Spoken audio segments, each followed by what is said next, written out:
We're going to do a nice hip, hamstring, glute, psoas, stretchy little sequence.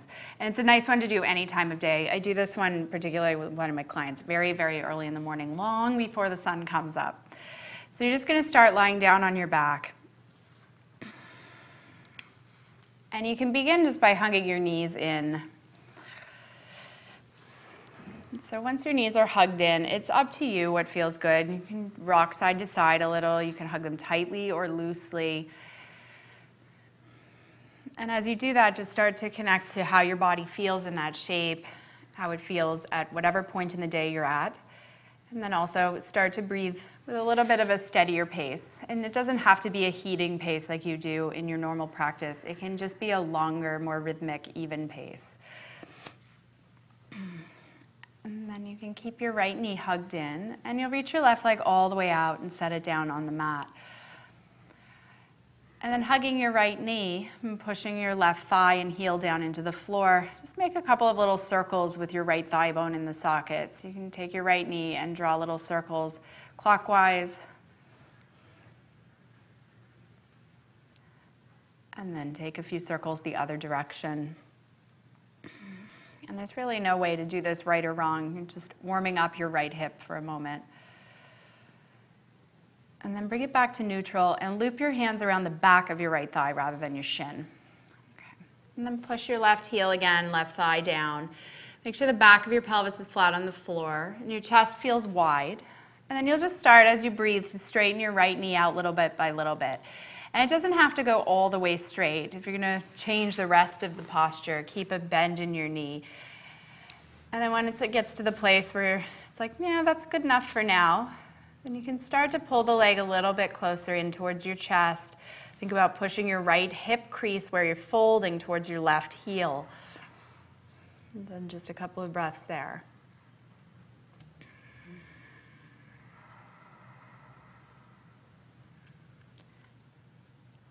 And then you can rebend your right knee. And you'll just hold on to the outer edge of the thigh and reach your left arm out to the side. And it doesn't matter what you're doing with your right ankle as long as it's engaged. You'll keep the whole left side of your body as it is. And without ungrounding it, start to take your right knee out to the right. And there'll be a moment where you probably get about a third, maybe half of the way down, and your left side body will get light. Pause. And then just like you did in the last one, you'll start straightening your right leg out little bit by little bit. And if it doesn't go all the way straight without the rest of the pose changing, or you're scrunching your eyebrows or clenching your teeth, keep a bend in it for now. That's a nice pop in your hip. A little chiropractic self-adjustment over here. And then rebend your right knee again. And bring your leg back up to center. And then this time you'll drop your right knee off to the left. Take it all the way over, and you can let the outer left side of your leg come down to the floor and reach your right arm out to the side now. And then just hand on the back of your right thigh again, same idea. And just a few breaths here, twisting from your upper back. And this will really depend on your IT bands and your glute kind of openness, but slowly start to straighten your right leg out little bit by little bit as well. And your foot can hit the floor. It might not, though, depending on the flexibility in your hips and hamstrings today.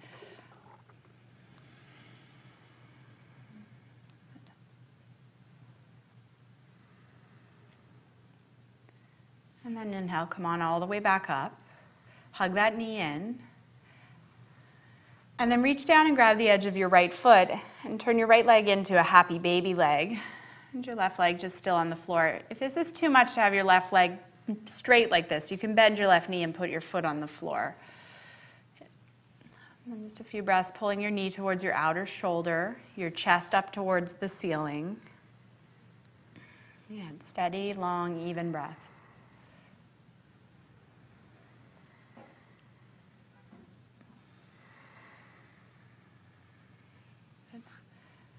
And then let go of that leg, stretch it out on the floor, and hug your left knee in. So you can hug your shin again like you did on the first side. Keep your right leg active and engaged, knees straight and heel pushing down. And then take a few breaths to roll your thigh bone in the socket one direction.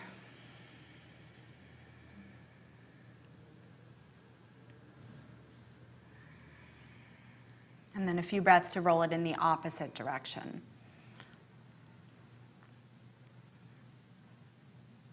Good. And take your hands to the back of your left thigh. Send the crease of your hip to your right heel, chest wide, and slowly, as you breathe, start to straighten your left leg out. And if you go too far and your hamstrings aren't open enough for it yet, your chest will collapse. You might feel some tension in the front of your neck. So keep a little bend in your knee if that's the case. And as you lie here, if your hamstrings allow you to pull your leg a little closer, without your pelvis tucking up towards the ceiling, then do so.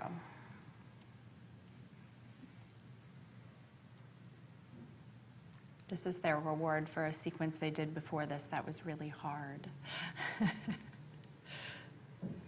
And then bend your left knee, reach your right arm out to the side, anchor the whole right side of your body down, and then start to take your right knee or left knee out to the left, keeping your right side body down, not worrying if it's a third of the way, halfway. And then starting again to straighten that knee little bit by little bit, letting your inner thigh stretch, back of your leg stretch, and just a little stability and core work on your right side.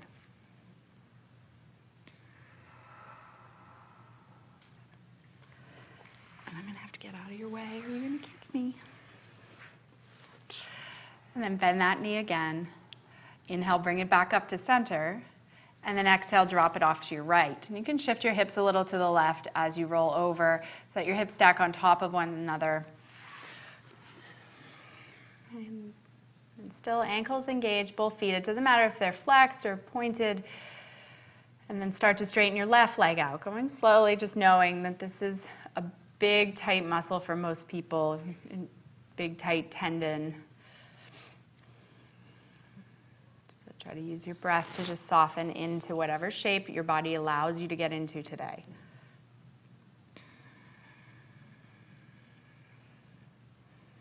And just watch the qualities of your mind, whether it jumps around or if you can hold it a little more steadily on your breath as you move through these poses. Constantly reminding yourself about that as if your breath was an alignment point.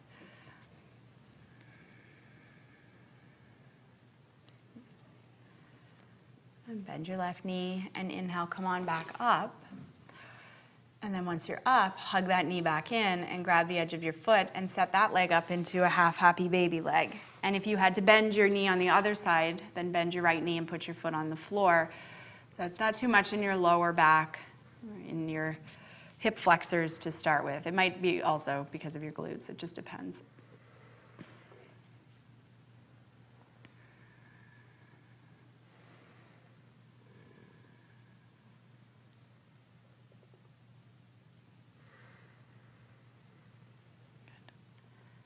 And then let go of that. And put both feet on the floor. And once your feet are on the floor, cross your right ankle over your left thigh. Flex that ankle and take thread the needle. Okay. Once you have thread the needle pulled in, your left leg, if you like to keep it engaged, ankle flexed, you can do that. Otherwise, you can let your left leg be a little more slack today. Right ankle still needs to do a decent amount of work. And make sure the back of your pelvis is on the floor so that you're not rounding your lower back. And then you can close your eyes. And as you're here, start to pull your left thigh in a little closer, a little closer. Maybe use the leverage of your ankle on your thigh to push your knee a little wider, a little wider. And do it for muscular work rather than your right forearm being a little bit of a leverage tool. Use your hip muscles instead.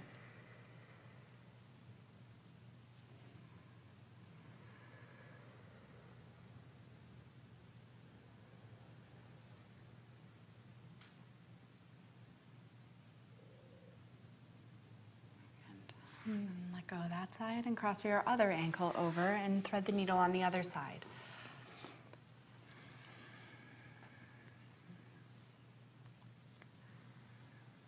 And if you're having a hard time keeping track of your breath, there's all kinds of tools that you can use to aid yourself. One is to count the breaths. That's one of my favorite ones. As an inhale moves in, I say 1. As the exhale moves out, I say 2. The next inhale in, 3. And when I forget that I'm counting, or supposed to be counting and watching my breath, I notice what thought I'm on, and I just go right back to 1 again and start from there. And just like you would decide if you were going to use blocks or straps, noticing what's happening in your body each day to make those decisions. Here you're noticing that your mind has wandered to something else and making the decision to guide it back, even if today is a much cloudier, more chaotic day than others.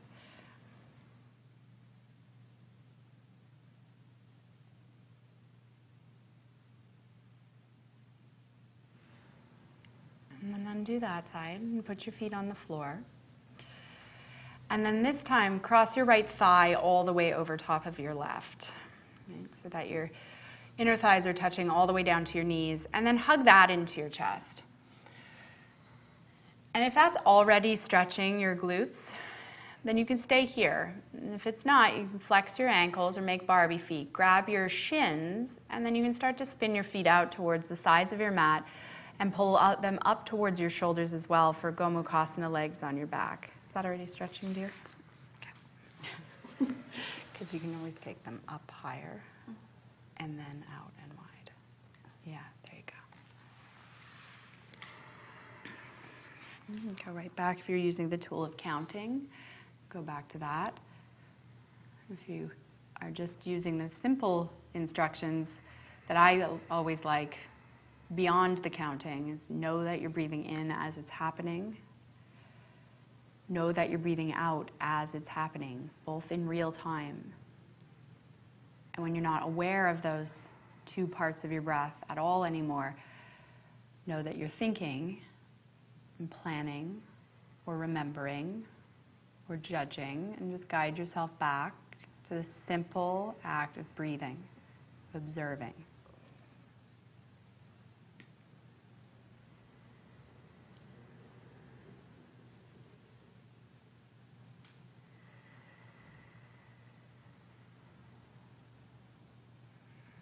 And put your feet back on the floor and cross your other leg over top and come into the second side.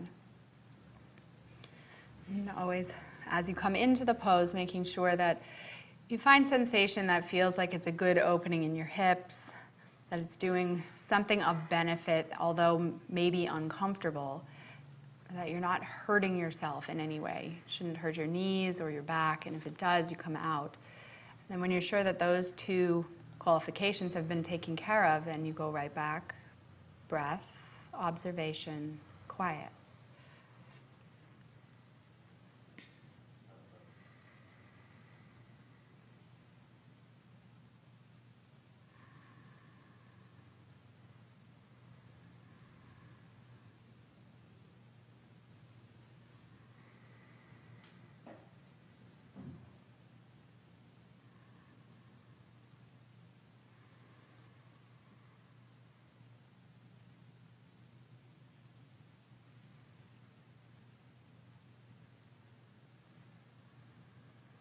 And then undo that side. And just hug your knees into your chest. And then just one final hamstring stretch. You're going to wrap your arms around the backs of your legs again, both at the same time now. And you can let your lower back round a little bit. Keep your chest wide and start to straighten your legs out little bit by little bit, maybe all the way. And then if you want even a little more, you can round your spine a little more and let your feet come up and over towards the floor beyond the crown of your head. As long as that feels good, just opening your legs. And I rarely say feels good, but here you've already opened your hamstrings a little bit, and this should just feel kind of yummy before you set yourself up into a final rest, final meditation moment.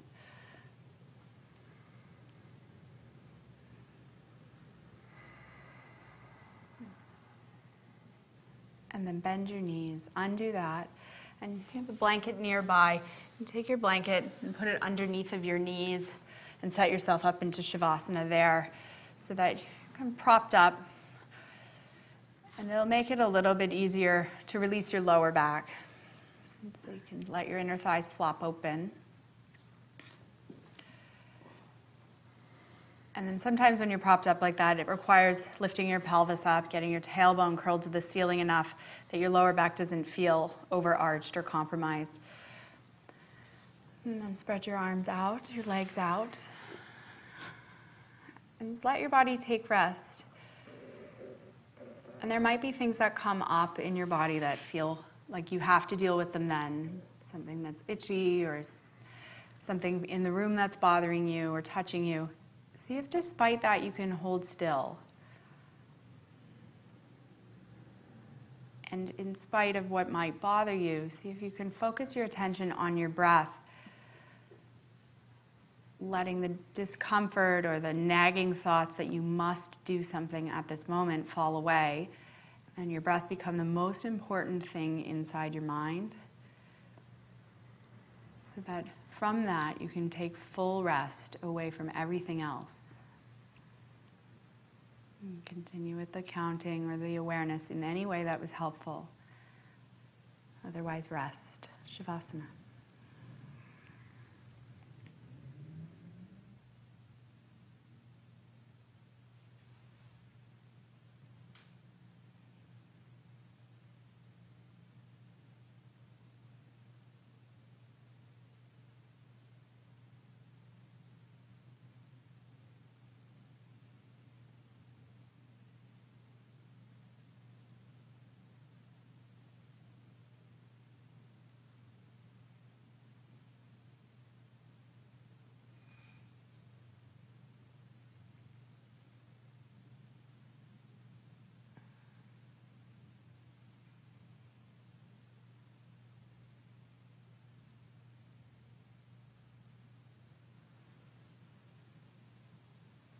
Stay really still, but guide your attention back to your breathing.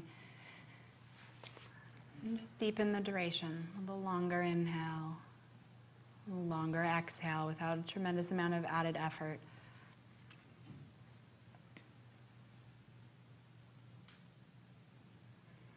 And then add a layer to what you're concentrating on. Feel your body come back to life. Add some movement. And however you'd like, make your way up to a comfortable seat when you're ready.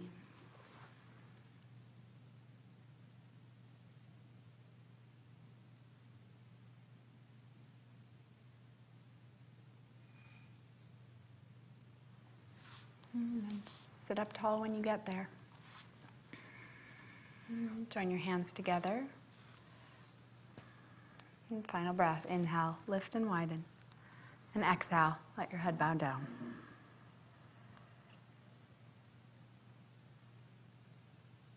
And look up, eyes open. Namaste. Namaste.